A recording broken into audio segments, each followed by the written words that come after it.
సృష్టి వణికిన రోజు, దేవతల లోకమే కూలిపోయిన రోజు, అధర్మం గర్వంతో సర్వలోకాలను తొక్కేసినప్పుడు దేవతల శక్తి కూడా విఫలమైంది.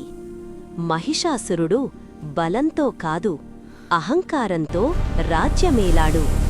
అన్ని మార్గాలు మూసుకుపోయినప్పుడు దేవతల శక్తులన్నీ ఒకే రూపంగా మారాయి. ఆ శక్తే దుర్గా. ఆమె దేవత కాదు, ఆమె శక్తి స్వరూపం. సింహంపై కూర్చుని భయమనే మాట తెలియని చూపులతో యుద్ధానికి ముందుకు సాగింది. అసురుడు నవ్వాడు, కాని ఆ నవ్వే తన అంతానికి మొదటి అడుగు. ఇది సాధారణ యుద్ధం కాదు, ఇది శక్తి నృత్యం.